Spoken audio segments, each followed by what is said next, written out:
สบายดีมี FC ขอมาลูกเอ้ยเฮ็ดคลิปคะแนนปลาพันธุ์ให้เบิ่งแด่อีเมคิดฮอดบ้านหลายเพราะว่าหายคิดฮอดข้อยกับเมียก็เลยมาออกตลาดเนาะมาซอกเบิ่งปลาพันธุ์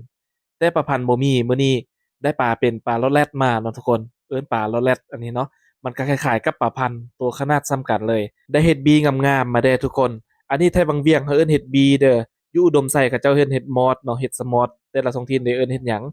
ได้เท่าแด่ทุกคนแล้วก็ได้ผักซุปแด่เนาะเขียวๆงามๆเลย เป็นผักธรรมชาติเฮาผักบวบเนาะผักนอกผักหัดหื้นปนเปกันมาซุปรวมกันเนี่ยโอ้ยแซ่บสุดยอด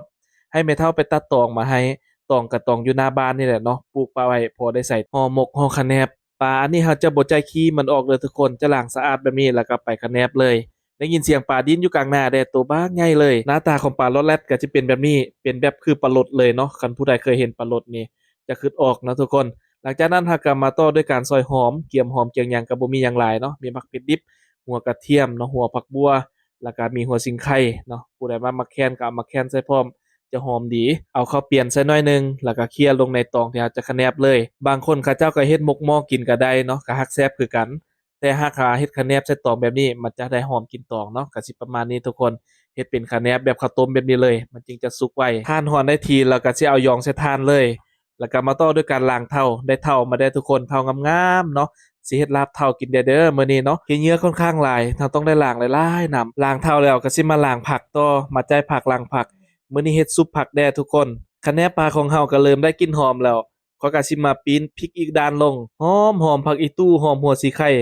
ตอนนี้ก็น้ำมันมันย่อยออกสดๆเลยทุกคนเป็นตาแซ่บบ่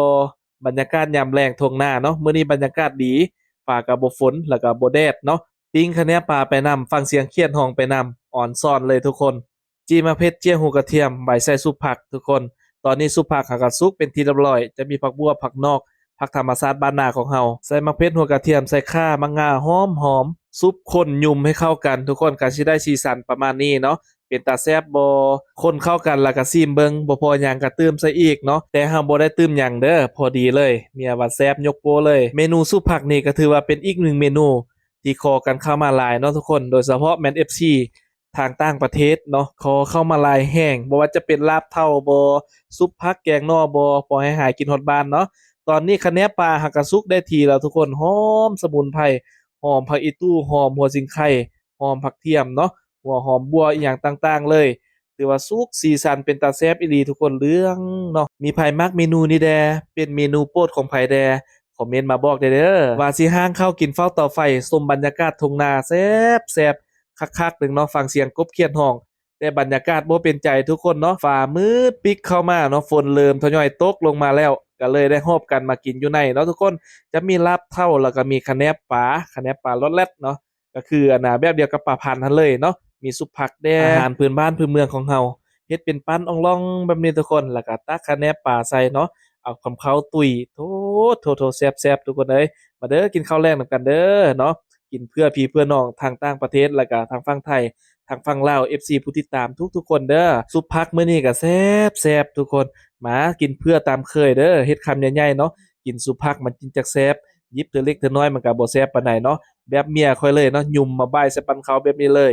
กินเข้าไปทุกคนถือว่าโอ้ยเนาะเป็นตาอ่อนช้อนเป็นตาแซ่บเนาะตอนพากย์เสียงนี่ก็ยังคิดออกยากอยู่เนาะมื้อนี้ก็กินข้าวพร้อมหน้าพร้อมตาครอบครัวเช่นเก่าเช่นเคยเนาะมีแต่ของกินบ้านนอกบ้านนาเฮา กินพร้อมหน้าพร้อมตากันแบบนี้กินหยังก็คือว่าแซ่บเนาะกินผักกินมีซีซองก็แซ่บทุกคนจำแจ่วกำเกลือก็แซ่บคำนี้ก็เพื่อพี่เพื่อน้องอีกเช่นเก่าเช่นเคยเนาะพี่น้องทางสหรัฐเพิ่นขอมาหลายอยากเห็นกินลาบเฒ่าเนาะเฮ็ดคำใหญ่ๆคุยเอาบ่วงสดแบบนี้มีมะแข้งขมครบตุบใส่โอ้ยแซ่บหลายทุกคนเนาะคลิปนี้ก็เอามาฝากมาตอนพี่ตอนน้องตอน FC เพียงส่ำนี้เนาะทุกคนไว้คลิปหน้าได้เมนูดีๆสิมาถ่ายให้เบิ่งให้พอให้หายคิดฮอดบ้านฮอดเมืองหั้นเนาะ ขอจบคลิปเพียงส่ำนี้เด้อฝากกดติดตามกดไลค์กดแชร์เป็นกำลังใจให้กันเด้อ